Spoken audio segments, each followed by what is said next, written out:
What is up, everybody? I know, late and gay. Sorry about that. But I am here. I was having some. I was having a late lunch. My dog's been having some health issues. I don't think she's sick. I think it's more behavioral than anything. And now I'm going to do something really weird on stream. I have a bunch of. Speaking of dog, I have a bunch of fur on my mic. So.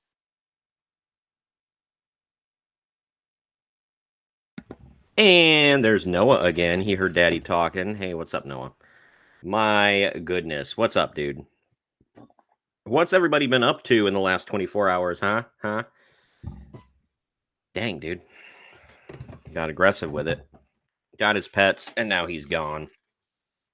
Rocking some Disney Christmas today. Trying to get in the mood, even though. So, my Christmas tree, if anybody has pointers for for this, what's up, Noah? Let me know. We thought we were moving in the fall. So my mother-in-law has whoa, no, don't walk on my equipment. Bye bye, kitty. My mother-in-law has a barn and we stored all of our extra crap in her barn just to kind of get it out of the way, make the house look less cluttered. And all of our Christmas stuff went down there. So we've been trying to, nothing is organized at all. It's just everywhere. So we've been digging through, getting as much stuff as we can. I found the tree, but those three plastic legs that pop into the stand to hold it up. I found two.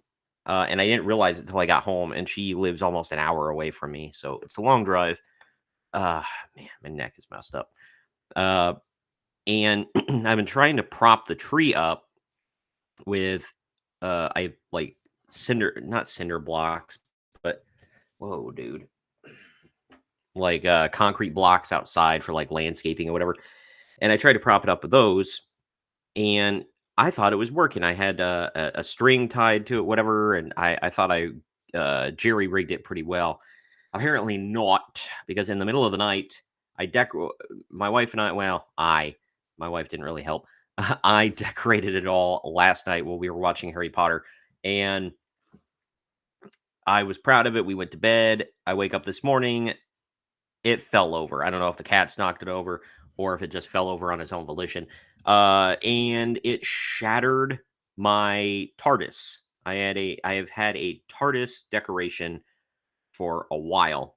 Shattered it. Made out of the same material that bulbs are. I guess it's just glass. Just shattered. It didn't break the whole thing. Broke the bottom off it, but shattered it. So it's not repairable. I got to buy a new one. And then there was a brand new bulb. It was like fuzzy, like it was tried to look like snow, but it was like fuzzy, whatever. That apparently rolled off. My dog found it and destroyed that. So found it in pieces this morning all over the carpet. It has been a hectic day. So yes, just now getting my lunch and right before hopping on the stream, my dog has not been using the bathroom properly. We don't know what's up with her. She's like weird about her eating and drinking habits and going to the bathroom and all that good stuff. So I am a little tense. But Christmas is around the corner, everybody. Excuse me. I am trying to get everything pulled up here real quick. Da, da, da. What's everybody else doing today, huh? Everybody else feeling okay? Feeling all right? You a little tense? I'm a little tense. Literally and figuratively. My neck has just been like right through here has just been killing me. I don't know if it's my pillow or what the hell. But either way, let's talk some entertainment. Real quick, I need to fix this behind me. It's bugging me.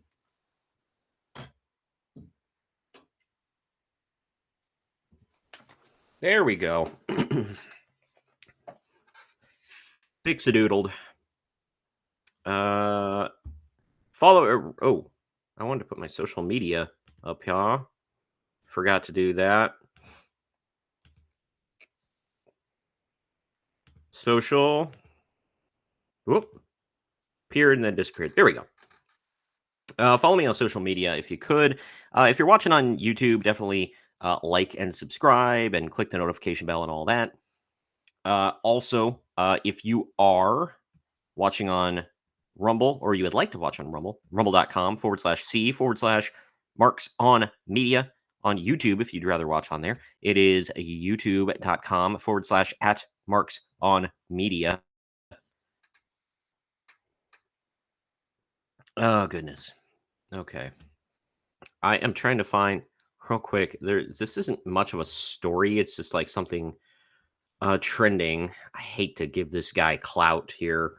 Not that he needs it from me. He has way more 1.1 million followers for Ian Miles Dong. Anyway, sinuses. I wanted to show this here really quickly because I thought this was funny. I'm assuming to totally own Trump. I don't know. Brie Larson here chopped her hair off. I mean, she's still not ugly.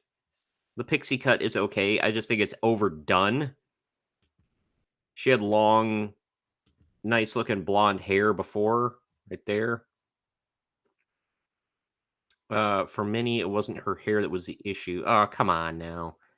Are we gonna pretend like she's ugly now because we don't like her? Does not look like that. But yeah, Brie Larson, I don't know if she came right out and said why she hacked her hair off.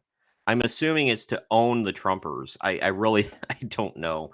I don't care. I think it's it's stupid. If she just did it because she thought it would look cute on her, whatever. Girls be cutting their hair, but I don't know. My wife accidentally got her hair hacked off because she went to a terrible stylist one time and she almost cried about it. I think she did cry about it, actually, matter of fact. And I felt bad, and it's like, she's like acting like I'm gonna find her unattractive. I'm like, it's fine. Like it's okay. It's not like I've never had bad haircuts. I didn't act like when I shave, she gets real grossed out about it. Like, what, you hate my face? She's like, no, you just look better with a beard. I'm like, okay. And she bugs me until it grows back. So I don't know if that's a woman thing or just for my wife, but it's kind of annoying. Sometimes I like my beard, but sometimes I would like to have a bald face. You know what I mean? Let's dive into this thing here as that weird ass ad plays on the side, whatever that is. Jim Henson's company responds to Disney destroying the last of Henson's legacy with Muppet Vision 3D. Yeah, I saw something about this the other day. I just wanted to talk to all of you about it, see what your thoughts are. The Jim Henson Company has made an official statement in the wake of Disney announcing plans to destroy Muppet Vision 3D, the final work of company founder and Muppet creator Jim Henson. The studio founded by Henson, which continues to bring puppet creators and creations to life today, gave a respectful and reflective look back at the work on the work with an eye towards the future. The post was made on the company's official Instagram account. There we go. There's Jimmy Henson right there. So many great memories growing up. If you're a 90s kid, I mean, you don't have to be anybody from the 90s and before. Definitely grew up with fond memories of the Muppets. Now, I like the Muppet Babies, not the remake of the Muppet Babies where they put Gonzo in a dress and made him a princess, but the original Muppet Babies was weird but cool. I liked it. And here we go. Jim Henson's final project was Muppet Vision 3D, now regarded as a true theme park classic. Innovation was always Jim Henson's North Star, and his trailblazing career led him to a unique challenge. A true immersive Muppet experience was where audiences are a part of the happy chaos of the iconic Muppet Show. Originally debuting in 1991, Muppet Vision 3D combined 3D technology with real-world practical effects alongside animatronics and live Muppet characters. The result was a one-of-a-kind Jim Henson experience and an unforgettable capstone of Jim's magnificent career, as we learn from the show's upcoming closure in its current form at Disney's Hollywood Studios. We look forward to Muppet Vision 3D's next act. I feel bad. I didn't know that was a thing. And I've been to Hollywood Studios a couple of times. Oh, there's Miss Piggy. I haven't seen that. Or maybe I did and I just didn't notice. I just don't remember seeing that when I was at. Is that the Hollywood? That's got to be the Hollywood Studios in Orlando, right?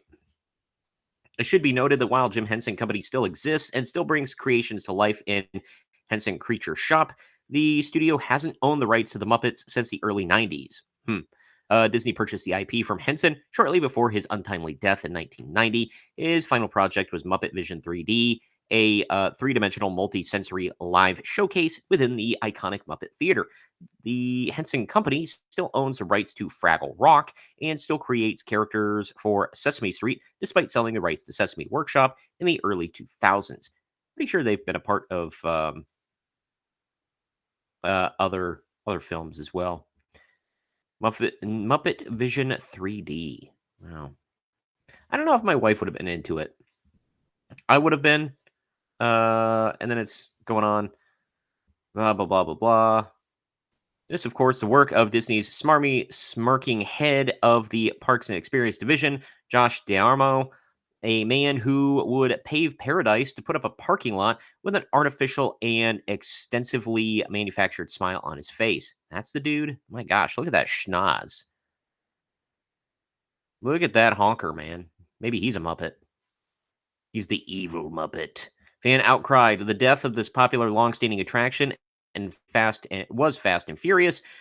For Disney fans, Muppet 3D represented more than Henson's final work. It was one of the final pieces of Disney MGM Studios, the park first created by former Disney CEO Michael Eisner during an era where Disney CEOs actually created new things instead of repurposing, purchasing, and destroying everything within their reach. Okay, so I was right. It was Disney MGM Studios. And then obviously Amazon owns MGM Studios now, so they had to change the name, blah, blah, blah, blah. And then here's a whole list of things they've changed and destroyed together. Yeah.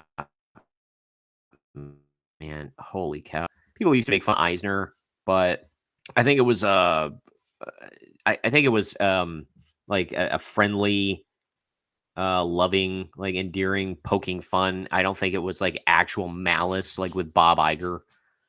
Like that Bob Iger and that Darmo guy. Like, good lord, this. As we learn of the show's upcoming closure in its current form at Disney Hollywood Studios, we look forward to Muppet 3D's next act. Yeah, I read that. Let's see. With Muppet Vision decimated, the last vestiges of MGM Studios remain of the Twilight Zone Tower of Terror, an attraction under constant threat of reminiscence of its treatment in Disneyland, and the Indiana Jones Epic Stunt Spectacular, a show that sits in a large footprint that many feel is on borrowed time. What's interesting to note is Jim Henson Company's final statement, and that looks pretty sweet. Disney had also mentioned in its official statement that it would be working to preserve the original film. Many took this to believe that the company might reconstruct the attraction elsewhere in one of the many empty spaces across Disney's 4 theme parks. However, the most likely scenario, based on the historic precedent, is that the company will simply rework the footage into a Disney Plus release for home viewing. And really, that's not enough. Yeah, that's probably it. I wouldn't put it past him. Yawn. That sucks, man. Freaking sucks. Like I said, I have no fond memories of it, only because I didn't know it was there. Whenever I was in Hollywood Studios, I had to have walked by it and just never paid attention. So I don't know. I'm not longing for something that I never had because, like I said, it's not like it doesn't hold good memories for me or anything like that. Where I'm like, oh my god, how can you do this? I'm wondering if do they ever talk about It's a Small World taking that down? obviously, Pirates of the Caribbean is a long time old ride that ain't going anywhere. The films are still popular, and they're talking about freaking making them. Unfortunately, I think they already yanked Johnny Depp's Captain Jack Sparrow. They added him to the ride, like toward the end of the ride. I think they yanked that perhaps when the Johnny and Amber stuff were going on in the court system, and then it's a small world. I don't know. I'm assuming because that kind of that promotes diversity. Mail time, maybe. Sorry, that's my obviously my dog. Hold on a second.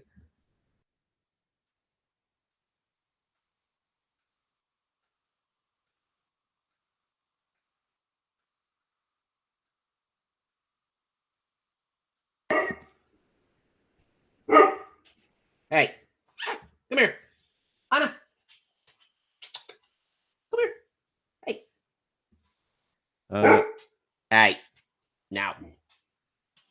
All right. I thought the mail already came, but apparently not.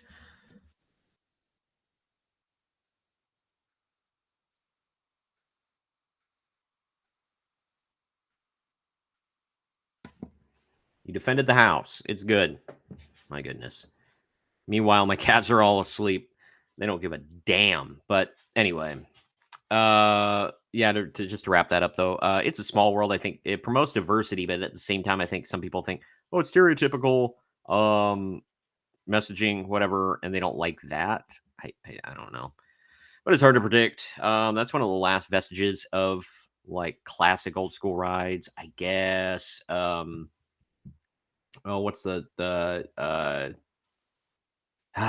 Space Mountain? That was the one I was thinking of. Space Mountain, maybe. I don't know. They talked about redoing that a couple of times. Never happened. Never materialized. So let's switch to this one, shall we? Let's get into the hot topics here, the divisive topics. I have a friend who's a big He-Man fan. He was not happy about this, although I will say I do love me some Idris Elba. It's kind of hard to be mad about this, but this is actually the third time Idris Elba has race swapped a role. Well, I mean, it's not him. He's taken the role. He didn't choose it, but you know what I mean. There was Hemdall from the Thor movies. There was the gunslinger in the Dark Tower, and now he's going to be a Masters of the Universe. Here we go. Deadline. Idris Elba set for Masters of the Universe. Exclusive. Idris Elba is set to join the Masters of the Universe, the Travis Knight directed film for Amazon MGM. Yeah, of course, it's Amazon MGM. Of course it's them. Sources said that Elba would play the role of Duncan, Man-at-Arms. The film has is a co-production between Escape Artists and Mattel. Excuse me. Pick Stars. Okay. Pick Stars. I mean, good lord. Okay. Why do they phrase it like that? Alison Brie as Evil Lynn, Nicholas Galitzine as He-Man, another race swap for an Hispanic, and Camila Mendez as Tila, another race swap. Which I don't know anything about the Masters of the Universe. My buddy told me about this that knows He-Man.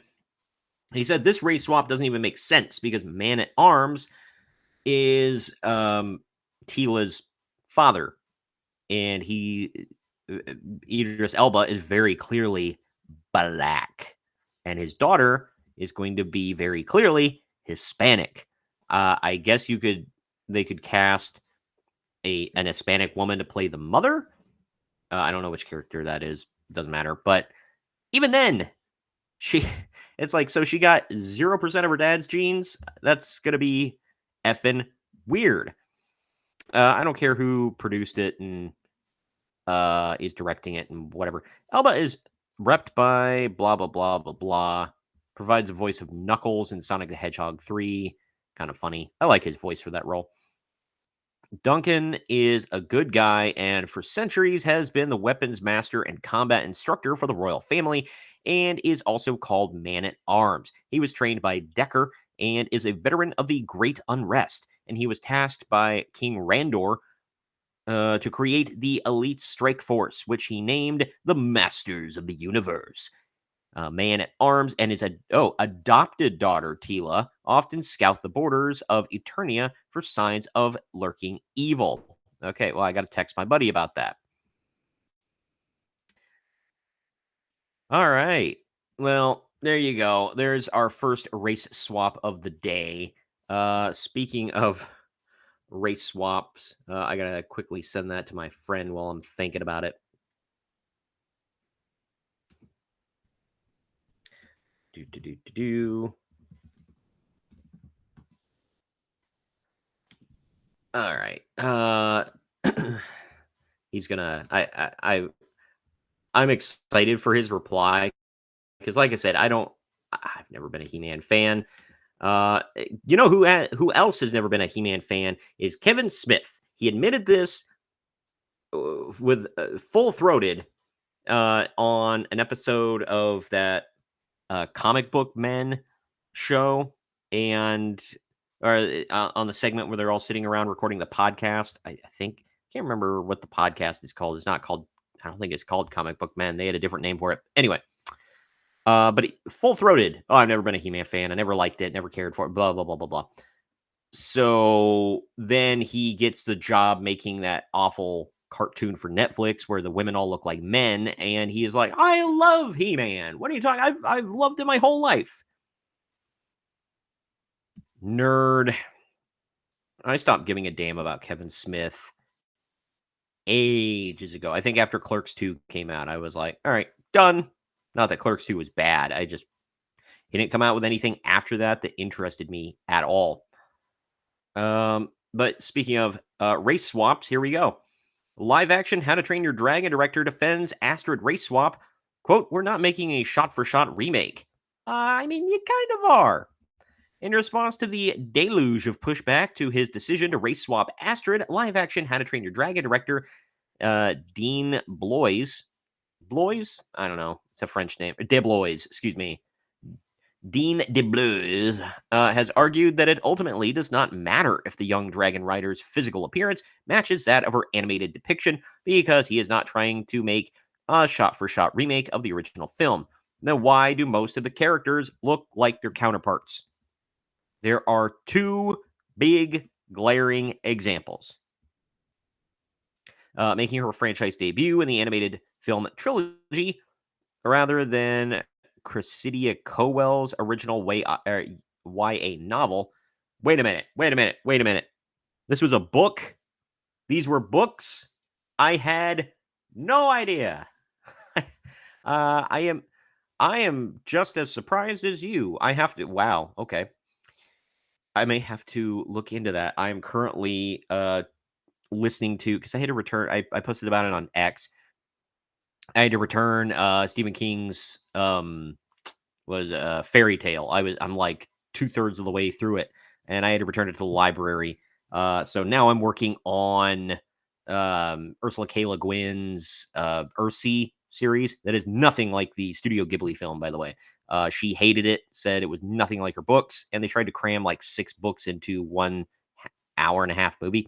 Anyway, back to this though. Astrid is depicted as a typical Scandinavian woman, uh, bearing braided blonde hair, blue eyes, and fair skin, as well as an axe that could take the head clean off anyone who would stand in her way. However, in the live-action remake, the heroine bears a much different appearance, thanks to her being played by actress Nico Parker, the daughter of Thandui Newton. I know that name. Who readers may know best as Val, the love interest in Woody Harrelson's Tobias. Nope. Tobias in Solo, a Star Wars story. Oh, okay. Wait. Okay. I'm curious now who this chick is because, like I said, the name sounds very familiar.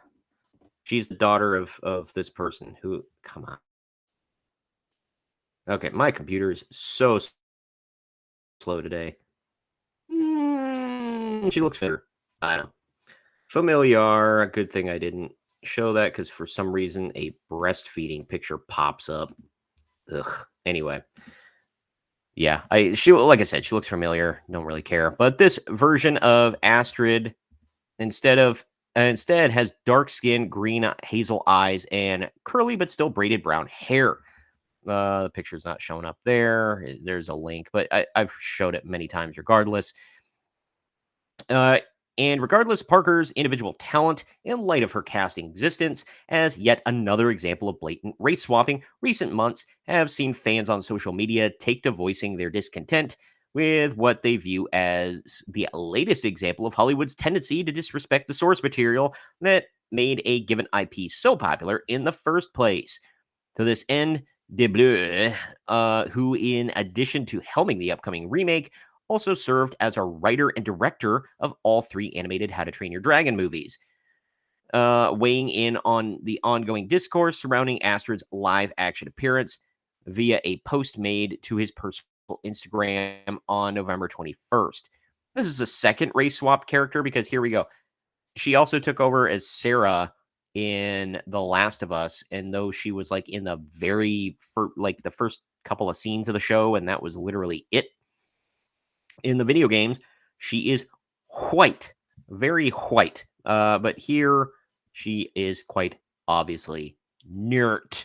And yeah, so this is the second race swap character. Man, they're just racking them up. Her and Idris Elba, just racking them up, man. Sharing a screen of a reply I made to a comment on How to Train Your Dragon related Instagram page. The identity of which currently remains unknown, De Bleu, can be seen therein, affirming the declaration made by another user that Parker's casting is not about the color, it's about the acting. It's about everything. That's why they have typecasting. That's why they have casting calls, that kind of stuff. You know, that's what. When did Hollywood just say F it? F it, we're going to go with what we want all the time, whether or not it matches up. And they do it on purpose. They know they're going to get this reaction every time, and they still do it. They don't give a damn. So we shouldn't give a damn. We shouldn't give them money ever. And I like Universal. Or well, I guess this is DreamWorks, but DreamWorks, is that owned by Universal? I think so, because it's in the Universal Park. I don't know. Exactly, wrote the director. We auditioned many actors for the roles, including actors who looked like the animated counterparts, but we chose the actors who best embodied the spirit and personality of the characters, since the Hairy Hooligan tribe in the version is made up of descendants of the finest dragon fighters from everywhere the Vikings had ever traveled, which historically was far and wide, Vikings mixed with many cultures. You just want the movie to be more diverse. Just say it. We didn't like all the white people in the original. We wanted more diversity. Quote, still, we're crafting a fantasy, not a historical fact, and all will be revealed in time. I'm sure it will. You're going to give some half-assed excuse as to why she's half black or light-skinned black or whatever the F. He then argued, quote, we're not making a shot-for-shot remake. Kind of looks like you are from the trailer. We just stuck close to key moments in to honor the original, which I remain very proud of. I'll talk about that here in a minute. But drawing his thoughts to a close, De Bleu ultimately asserted, quote, the teaser features a few of those moments. Instead of a completely new tale, we aimed to embellish and deepen without abandoning the story that fans love. I like that. On my last stream, I will say to put a positive spin, a wee bit of a positive spin on all this. I said on my last stream, I appreciate when they don't make shot for shot remakes for live action. I think it's a waste of time. I think it's stupid. I don't like sometimes you swing and you miss. I get it. But at least try. I don't like when that's why I hated the Lion King remake. It's first of all, it's not live action, it's computer animated. So people need to quit calling it the live action. There's nothing live action about it. It's 100% computer animated. And it was basically a shot for shot remake, but done poorly. of the original cartoon, and it was boring. I was like, I could just pop in the cartoon. It's better. It's like the same but better. I've already seen it. I've seen it done better than this. So why would I care? The the Cinderella live action remake was good because it added to the story. It built on stuff there. It made sense. Good quality. All that. They expanded on characters that needed expanded on that they didn't really have time for in the original short cartoon movie. Beauty and the Beast did a similar thing. That one's a little divisive, but I liked it. My wife liked it, so I don't know. Yeah, weak sauce, man. But I hope they do deepen things, make it better, whatever. At the same time, I don't know. It's it can go really good or really bad. I'm gonna try to hold out hope. I will watch it, but I prefer the cartoons. I think, and I think I will. Yeah, my friend, I sent that to my buddy who likes He-Man. He said, "Now she's adopted." I said, "Yup." He is big mad.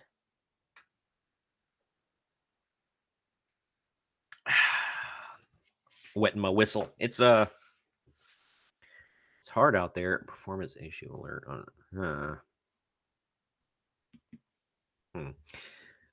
It's hard out there for someone with sinus issues right now. Now is the worst time of year for all of that. I will say, before we get into next story here, this shirt reminded me.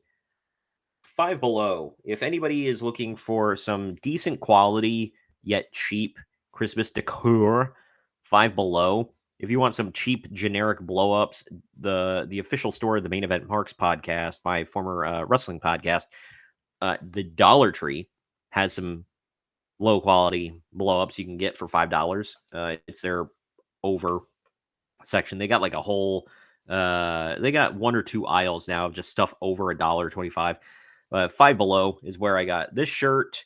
It's got a bunch of Christmas stuff, trees and whatnot. Trees in like a little carry-in bag. It's pretty cool. I might end up having to go bite the bullet and get one for this year. Unfortunately, I don't really have the money for it right this moment, but whatever. It's I'm not going through Christmas without a tree, damn it, and I can't find the other leg to my tree.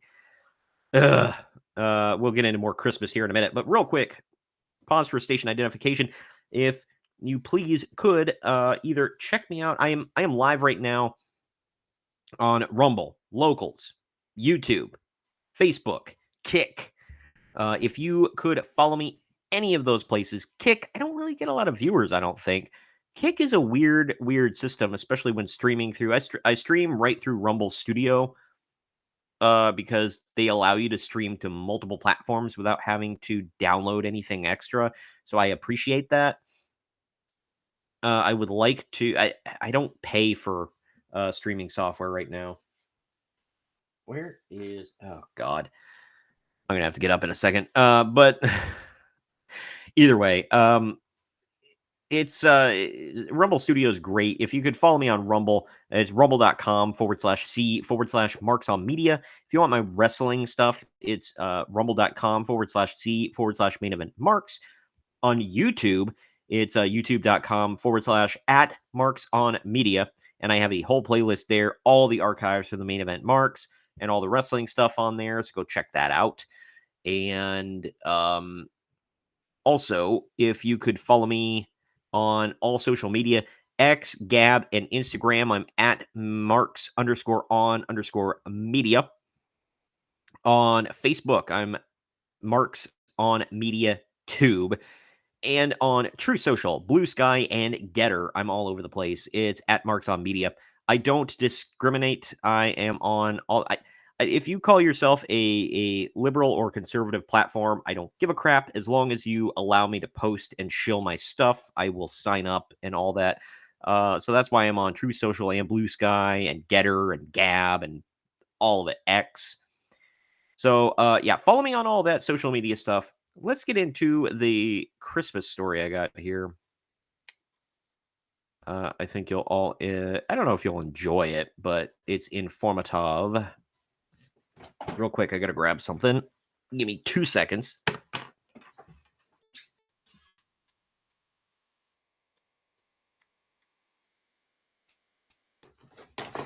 Whoa! Kicked my Nintendo. Are you gonna play? There we go. Boom, baby. All right. We are so back.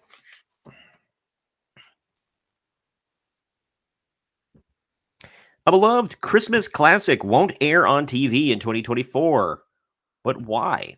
Catch them if you can, because Frosty Returns. Oh, it's just Frosty Returns. Won't be airing on Disney this year, or excuse me, on television this year. CBS has broadcast the 1993 straight-to-video animated special since its debut on network TV in 1995. Traditionally, after airings of 1969's Frosty the Snowman, the Rankin Bass classic, inspired by the song of the same name, while the Jimmy Durante narrated original will be returning to TV on a new network. It will be without Frosty Returns. NBC has acquired the rights to Rankin Bass specials, Frosty the Snowman, and Rudolph the Red-Nosed Reindeer, leaving Frosty Returns out in the cold. And nothing of value is lost. I mean, it's a cute little film, I'm not going to lie. It's just like, who the hell remembers that? That's not Frosty. Look at that. Free Frosty, free Frosty. Co-produced by CBS Entertainment Productions and Saturday Night Live producer Lorne Michaels via his Broadway video, Frosty Returns was a staple of CBS's holiday lineup. This year, the network's holiday trimmings are slim. Offerings include holiday-themed episodes. Holiday. What holiday is it, man?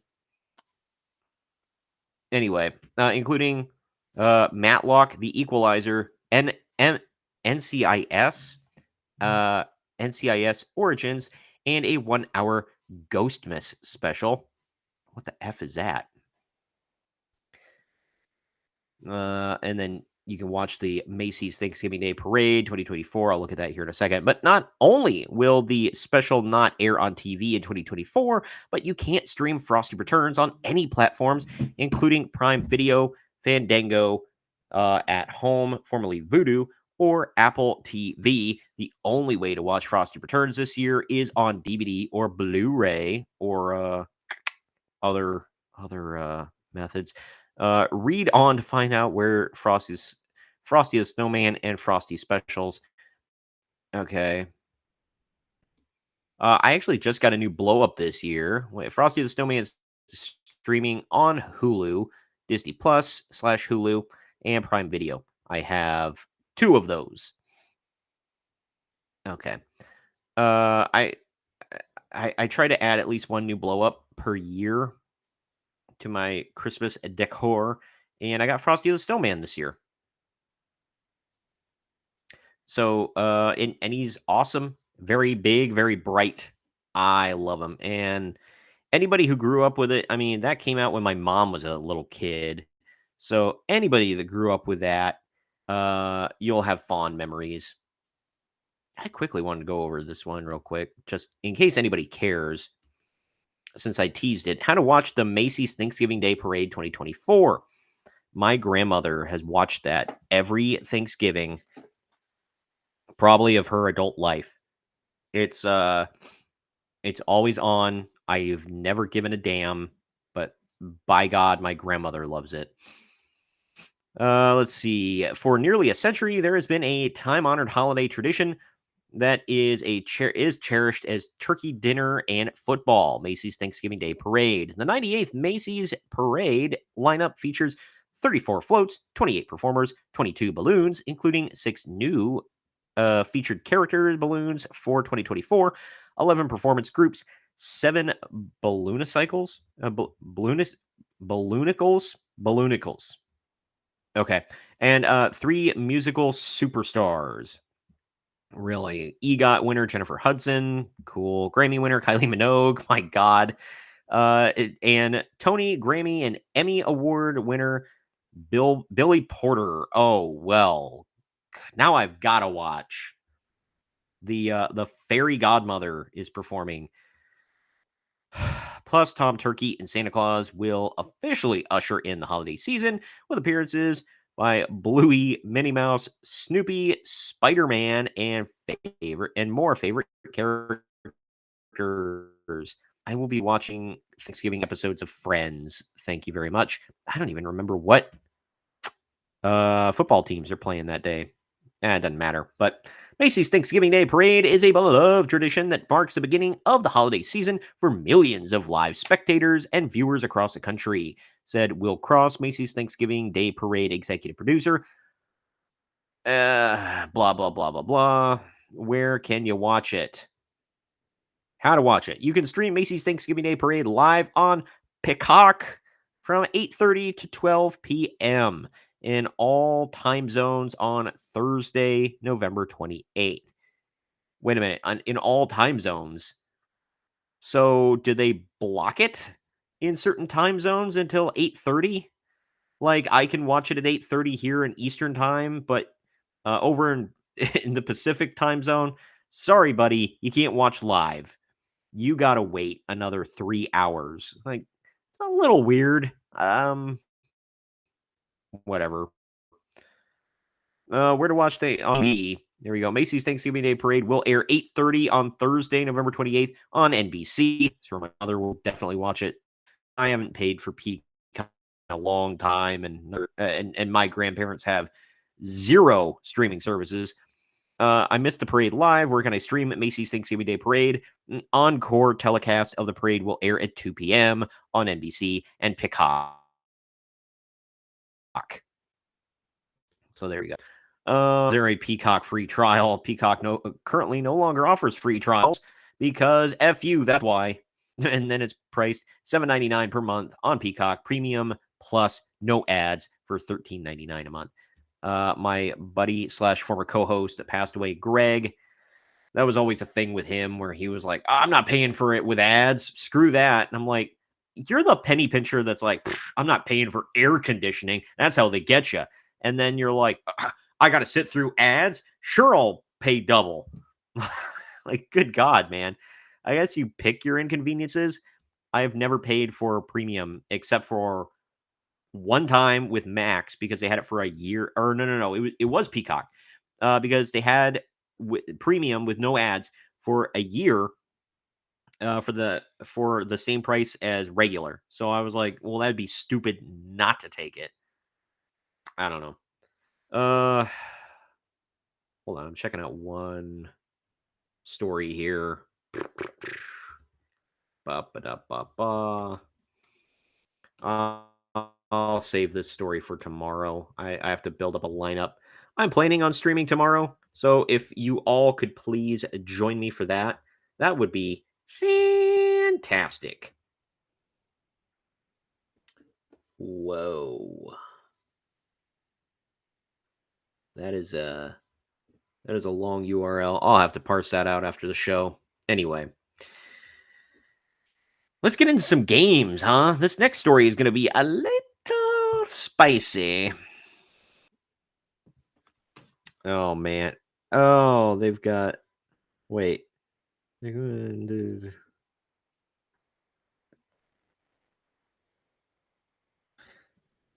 Oh, my friend is just... He is seething about the Masters of the Universe. He's not happy. I'm not going to read the latest message he sent me because it's not something I want repeated on stream. But yeah, no, it's not racist, but it's just.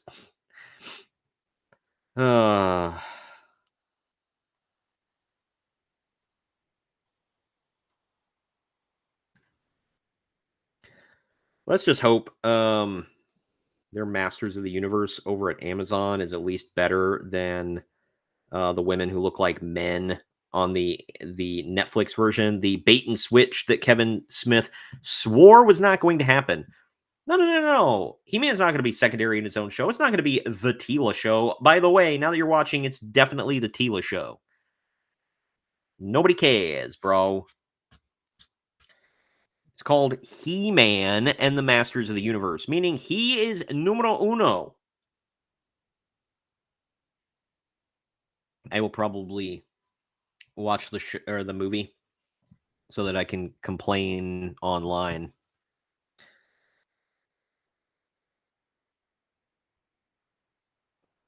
I will definitely make a video about it. I might like it. I never know. I have went into things going, man, I can't wait to crap all over this. And then I watch it and I'm like, oh, this was not that bad. And then on the other hand, I've went into things going, man, this is gonna be awesome. And then I watch it and I'm like, nope, this blew. If anybody goes back and watches my see if I can pull it up here. I wanted to show off a certain video or tell you about it. Peter Pan. I covered the Disney Plus put out I title it is Peter Pan and Wendy Trash. It's 15 minutes long. I review the whole movie. Yes, it is copyrighted.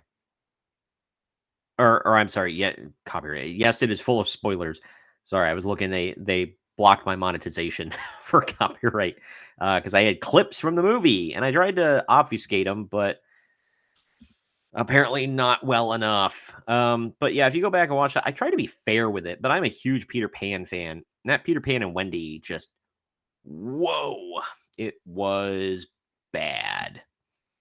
Apparently Disney was nice. They let me keep the video up, but if anybody watches it and I get paid for it, they get some of that money. But yeah. I tried to be fair, but it's a trash adaptation. But this next story is a little spicy. Spicy meatball. Let's get into it. After the ADL accuses Steam of being rife with extremism and anti-Semitism, U.S. Senator demands Valve take action or face more intense scrutiny from the federal government. Okay, after I will try to skirt the line on this one. This is going to be something. And I want to give both sides fair coverage here. But anyway, after a new report accused Steam of being a breeding ground for extremism, a U.S. senator has threatened to hit Valve with a government action if they do not immediately work to remove hateful content from their online storefront. I don't think that's really their job. Assembled by the Anti-Defamation League, ADL, entitled Steam-Powered Hate, Top Gaming Site Rife with Extremism and Anti-Semitism, the report in question was assembled by the organization's Center on Extremism, who supposedly analyzed 458 plus million profiles, 152 plus million profile and group avatar images, and 610 plus million comments on user profiles and groups on Steam. In doing so, the ADL claimed to have found millions of examples of extremist imagery and text in each of these areas, which, though it sounds like a lot, should be noted is only a minuscule percentage of Steam's overall content. Plus, wow, okay, some of those images obviously are effed, but I'd be willing to think, because the ADL is not exactly, on the up and up with a lot of stuff, and they're very nanny state-ish and whiny and whatever, and they don't stand up for uh they're not a good organization, I'll say. And they're very anti-free speech.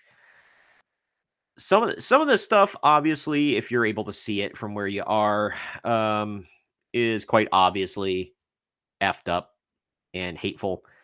But some of it is just them crying hard. To start the report, featuring images of Pepe the Frog, hate symbols, and mass enders, Steam in Steam-Powered Hate, the top gaming site, blah, blah, blah, blah, blah. For example, the ADL stated that the platform hosted 1.83 million unique pieces of extremist or hateful content, which boils down to just 0.15% of all content in the Steam community. Yeah. So I mean, a little bit of perspective here, people.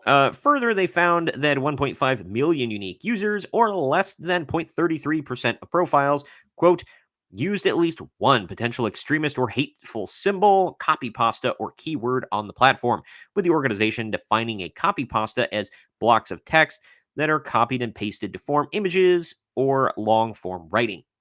Cool.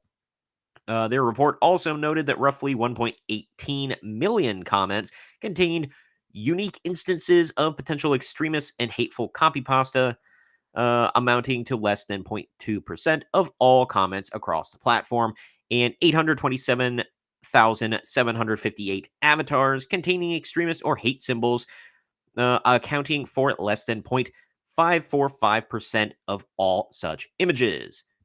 Here are the top extremist or hateful symbols on Steam. Number one, by a large margin, is Pepe the effing Frog. Is he in a lot of spicy stuff? Sure. But my friends and I have passed around Pepe the Frog memes for years, and none of them have been racist. They're always something stupid about uh, a pocket full of spaghetti or the left can't meme, try again, you dirty commie, and all this other stuff. Some of the ones they've shown where he's dressed up like an SS agent, sure. But Pepe the Frog himself is not inherently effed up. I don't even know what a lot of this stuff is. Obviously, I know what, some of this is. Good grief. Okay, I can't. Never mind. Yeah. I mean, a lot of this is just German stuff. Ugh. Celtic cross. Is that extremist? Really? A Celtic cross? I don't think so. The rest of this is like Islamic stuff. Ugh. Yeah. Whatever. They just list a bunch of it. Popular Front for the Liberation of Palestine. Okay. Yeah, some of this is like whatever. A lot of it's effed up. Some of it, I think they're going a little far. The ADL breaks down extremist and hateful symbols found on Steam. In explanation for their methodology, the ADL explains that the use of their Hate Vision AI to recognize the above data. Imagine designing that program in search of specific hate symbols, keywords, and copy pastas, though touted as being able to execute its task with high precision. The organization admits that, well, that'll explain why they keep tagging Pepe the Frog, because it's AI. The organization admits in the appendices that the AI not only struggles with complex symbols and caricatures, but also lacks facial recognition capabilities, meaning their findings do not represent the entirety of hateful content on the platform. Oh, well then. Notably, it seems the ADL's report treats all instances of hate symbols regardless of a user's possible ironic intent as being an endorsement of the related ideology. That, yes, there's also spicy humor. This, good God. That's weird.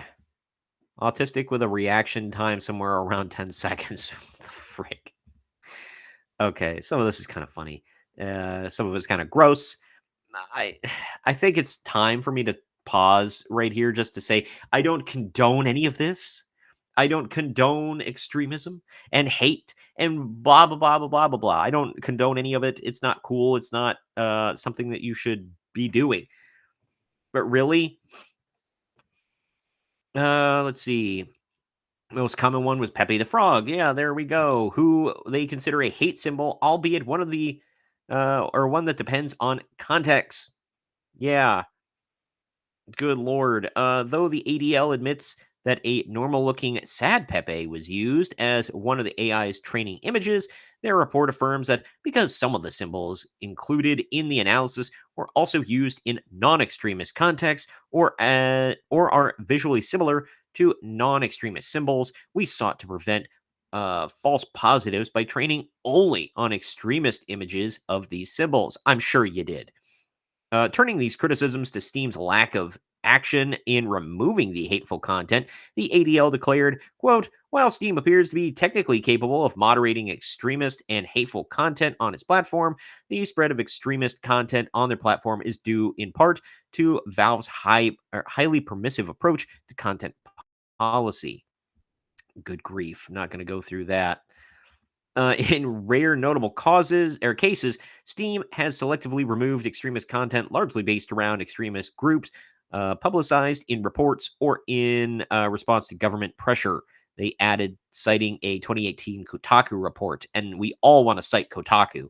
However, this has been largely ad hoc, with Valve failing to systematically address the issues of extremism and hate on their platform. How are they going to do that?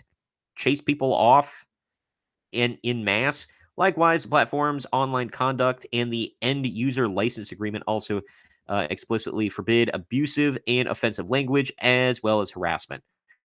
Cool. Unsurprisingly, this is not the only major hole in the ADL's report. In its opening paragraph, the report recalls the story of the August 2024 mass pokey event in a cafe in Turkey as an example of an instance wherein a user, in this case the perpetrator, was posting hateful content on the platform before ultimately having engaged in an act of offline not good stuff. Okay, however, it turns out to be nothing more than a cheap appeal to emotion. As per the ADL's own admission, quote, there is no evidence to suggest that the perpetrator was directly inspired by extremist content on Steam.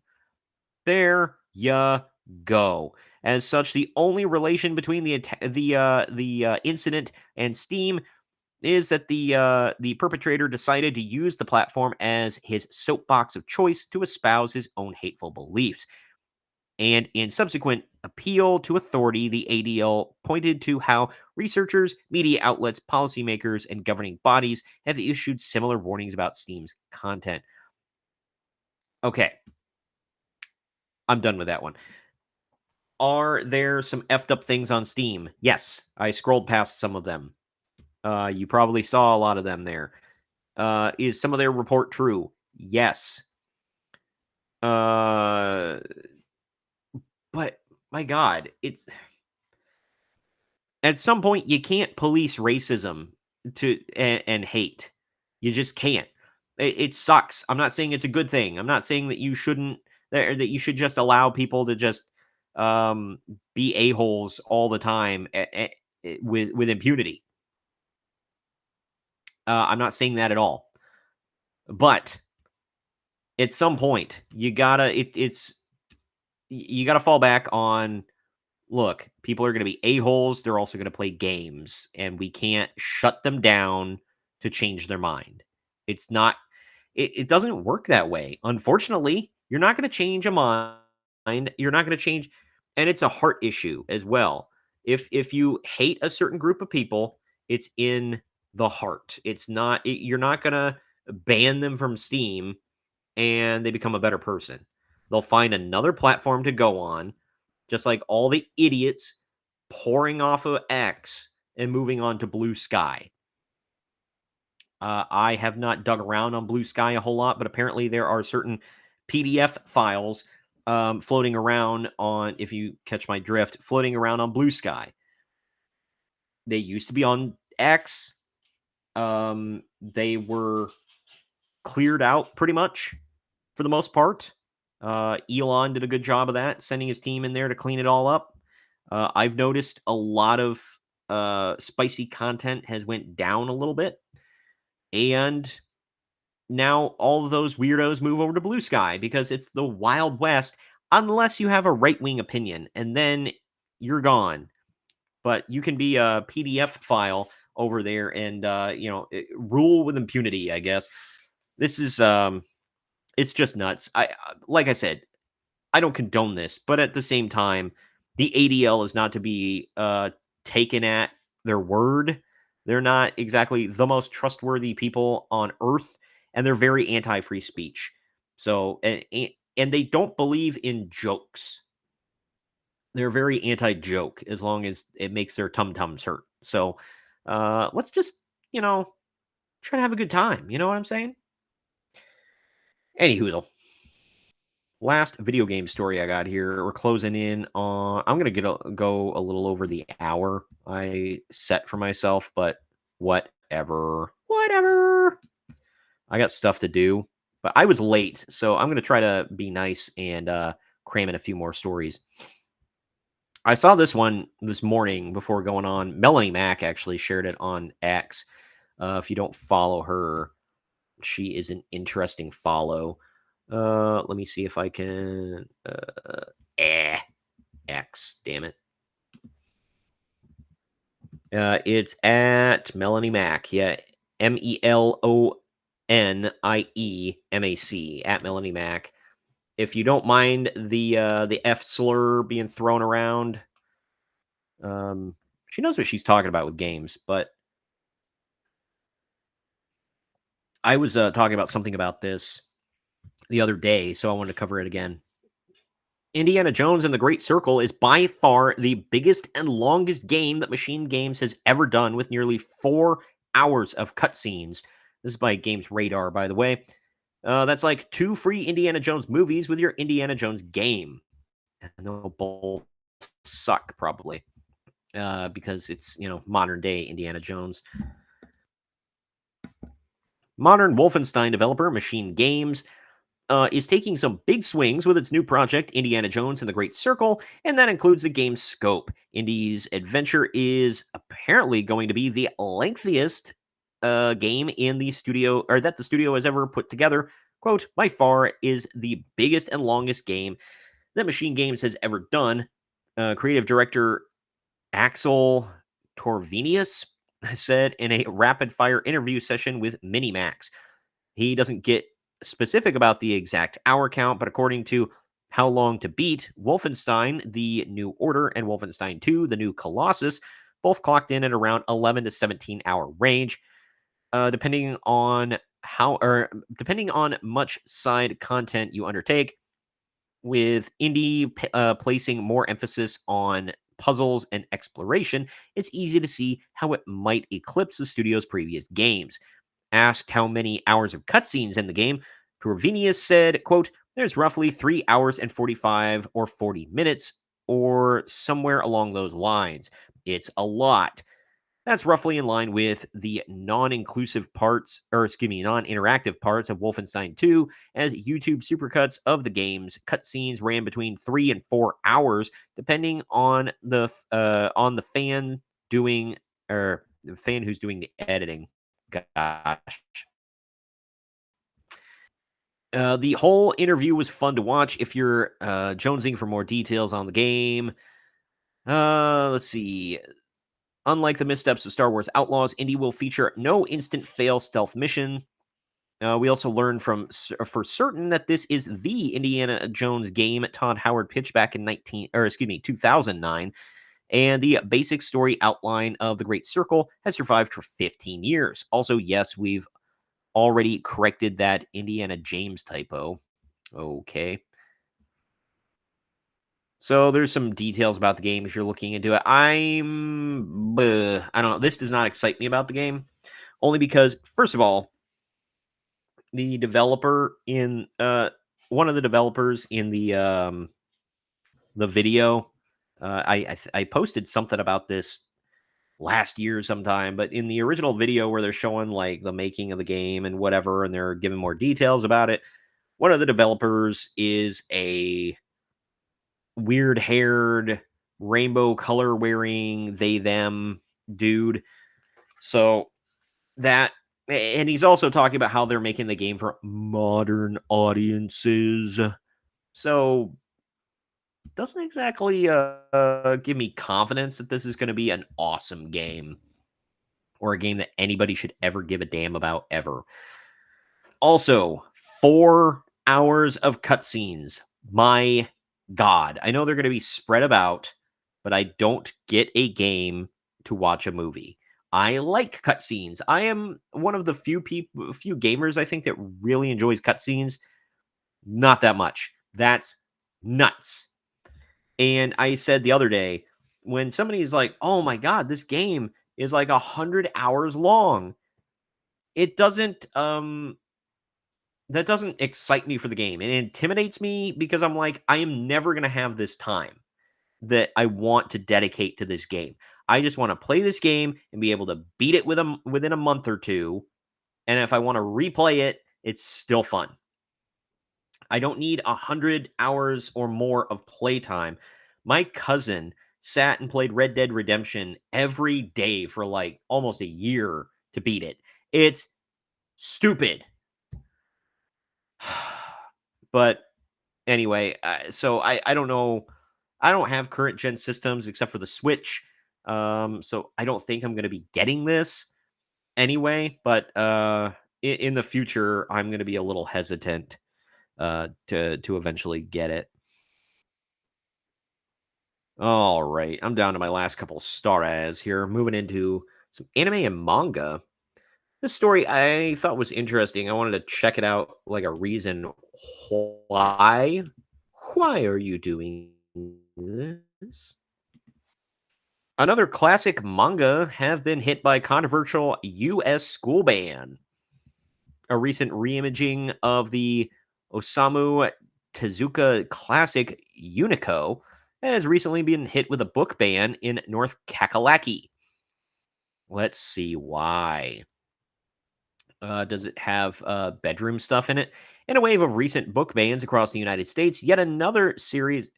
They're not book bans, by the way. They're banning them from school, sure, whatever. If you want to get technical, but they make it seem like you can never find it ever. No, it's just not in the school library. Calm down, nerds. Yet another series of joins the ranks of Assassination Classroom and Sasaki and Miyano. Sorry, I don't know that one. Assassination Classroom, by the way. Yeah, probably not school appropriate. Just gonna put that out there. On a list of banned manga in the United States, the Richmond Reviewer newspaper, very serious, very trustworthy. Per Anime News Network, recently published a story on Thursday, November 21st, that the Richmond County School District in North Carolina, had removed all copies of Unico Awakening following a complaint filed by the parent of a first grade child at one of the schools in the district. The series is an adaptation of Osamu Tezuka's original work, featuring a collaborative work of Samuel Satin and Gurihiro. I don't know. Sorry, my bad. Anyway, the mother who filed the initial complaint, Nikki Fletcher, says she was shocked that there's gambling in here by the content featured in the series and that it depicts gun bad behavior and animal bad behavior. The district's executive director of communications, Cameron Whitley, said that they had pulled all copies of the book for the time being so that the school board can conduct a thorough review of the manga's contents. The series is rated as being appropriate for children ages 8 through 12 for grades 3 through 7. I mean, yeah, look at the effing main character. Okay.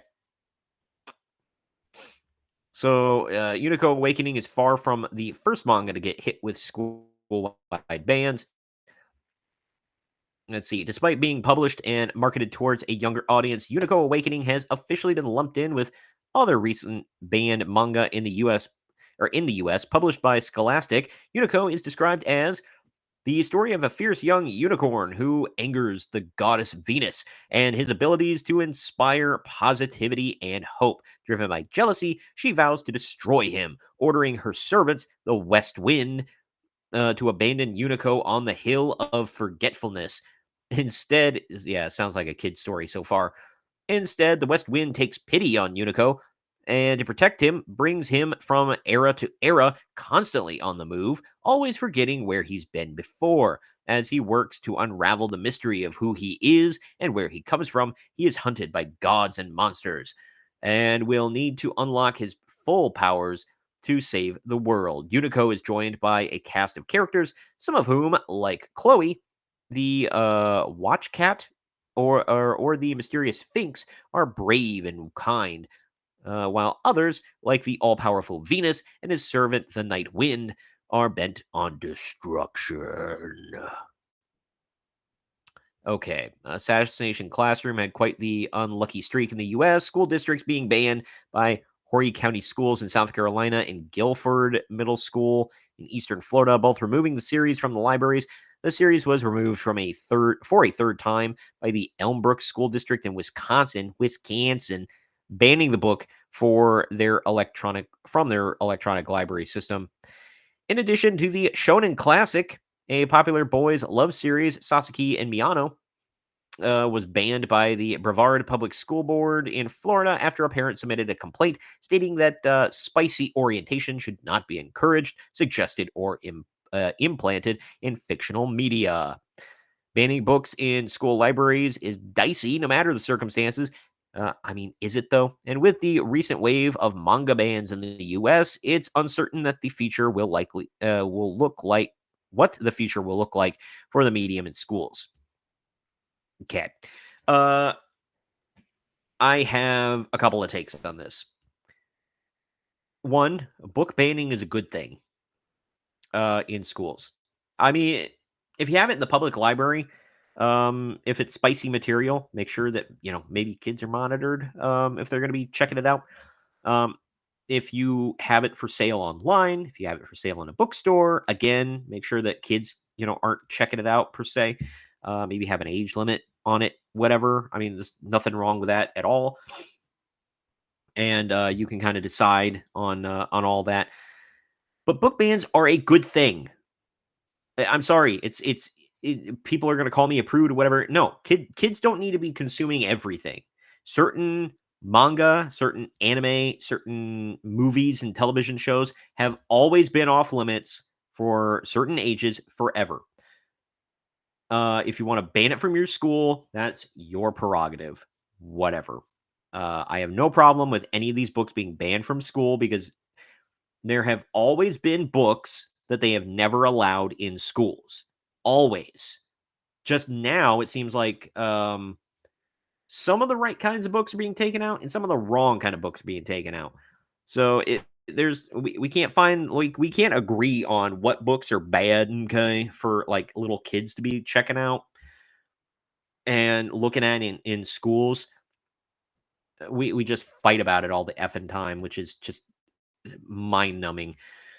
At the same time, while book bans are a good thing and in schools, or not even book bans, not putting certain books in school libraries is a good thing. And I fully agree with that. Some of these parents need to lighten the F up, man. A unicorn who is a cute little unicorn who's trying to like save the universe or whatever. Yeah, so some people are going to use some things, some little metal things that go bang bang, and it's going to be aimed at the cute little unicorn. People are going to be trying to stop the unicorn who talks and is magical and flies around through space and time and whatever. Good God, people, lighten the F up. Like, that's like, that one's like, really? Again, that's your prerogative as a parent, whatever, but I just thought it's really stupid. Like when I was young, when I was a teenager, and I knew parents that wouldn't let their kids watch X-Men because they thought it was inappropriate. And they couldn't explain why. They just said, I think it's inappropriate, so you're not going to watch it. And, like, it wasn't Christian themed and whatever. Okay, again, it's your prerogative as a parent. But I just think it's dumb. There are certain things where I can see your point on it. If there's spicy material in it, yeah. If there's like love, if there's like hand holding, kissing, whatever, I don't care. Even if it's straight, gay, whatever, it doesn't matter. If there are like taking off your clothes scenes, even if it's implied where they're like going to the bedroom and you kind of know what's going to happen and whatever, that maybe doesn't need to be in school libraries either. But I don't know, man. I think people just need to get a grip. I don't think Americans really know. Americans of a certain age don't really know how to deal with manga and anime as a whole. They act like it's so. I mean, it is quite literally foreign to the United States, but they act like it's unheard of and can't be dealt with in a normal way, a normal, healthy way. Either way, speaking of anime, got one more story for you here. I need to wrap this up. My throat is, yeah, I'm coughing quite a bit.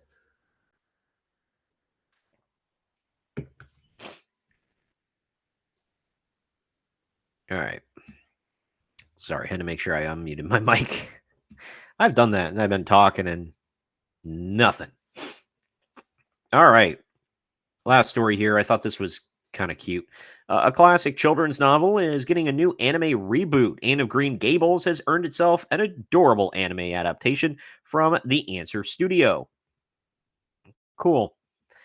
Adapting classic novels into other mediums is relatively common. The film adaptations of classics like The Little Women, just Little Women, The Lord of the Rings, and Pride and Prejudice becoming beloved films has kept classic stories relevant, blah, blah, blah, blah, blah. I don't give a crap.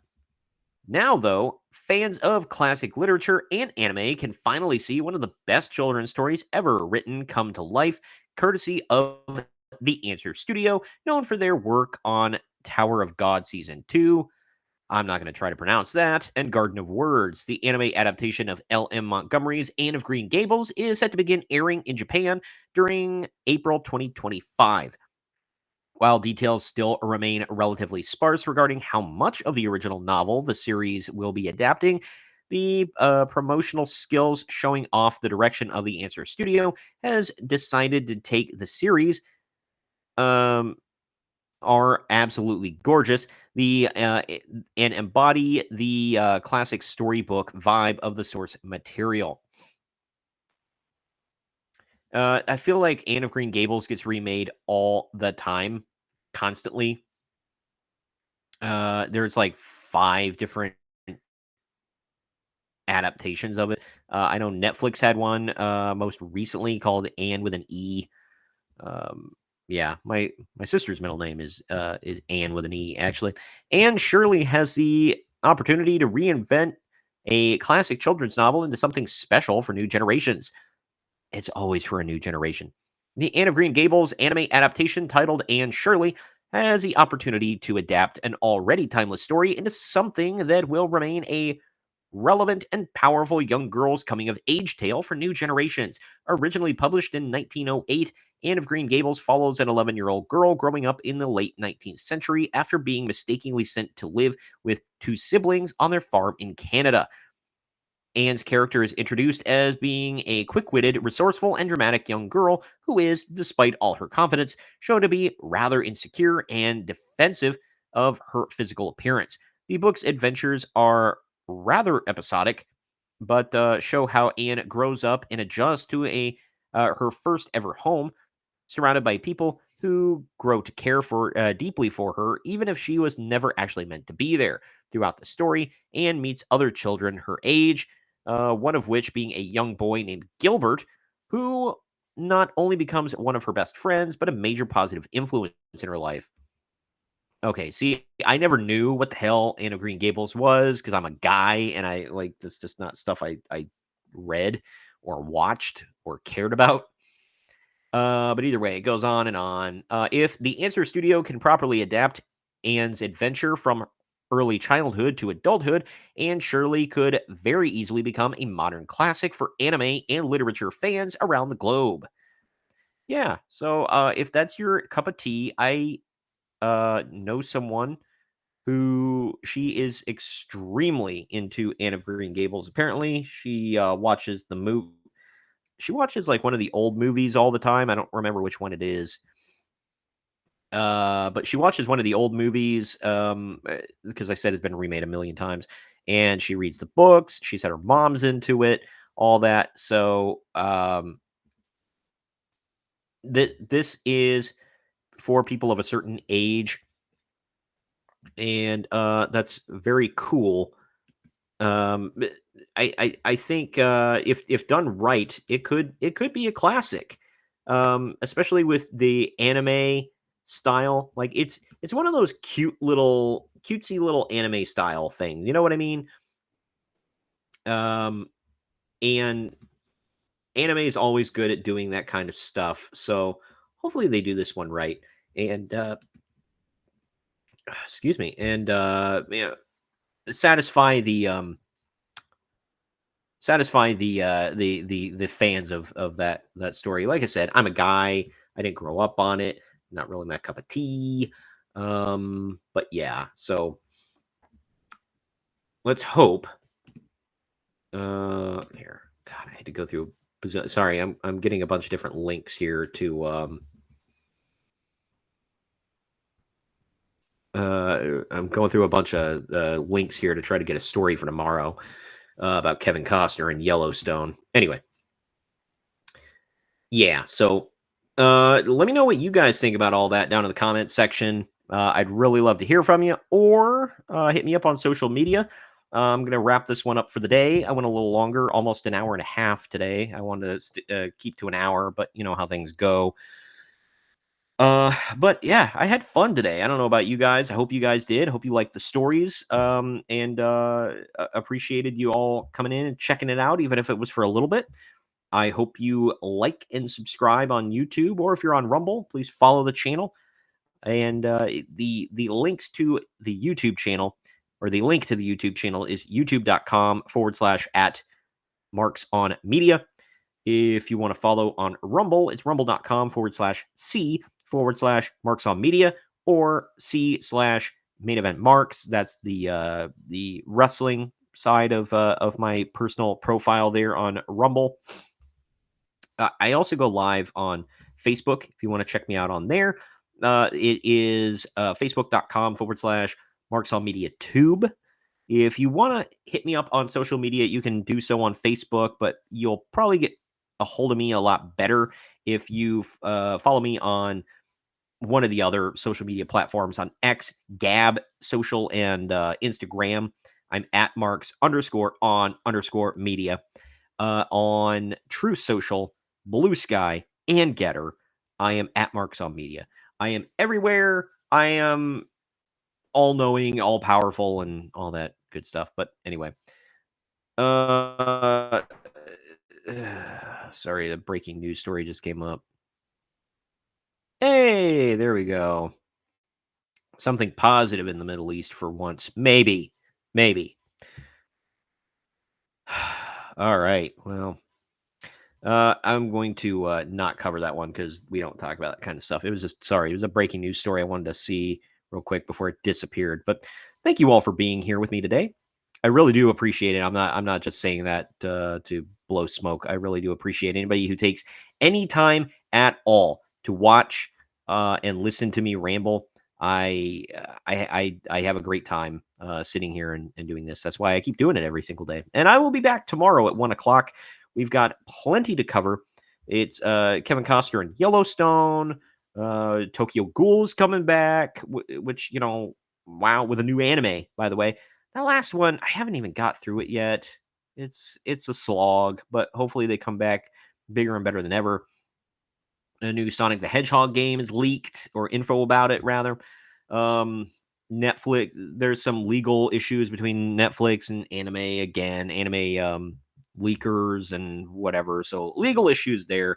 We'll talk about the upcoming box office for Thanksgiving weekend with Kraven the Hunter and what's the big one? Moana 2 and all that. So I'll cover all that and plus much more tomorrow right here on Marks on Media. Again, I am Troy for Marks on Media. Thank you all for being here with me. Join me again tomorrow, 1 p.m. Eastern Time, everywhere. Don't forget to follow or subscribe. See you tomorrow.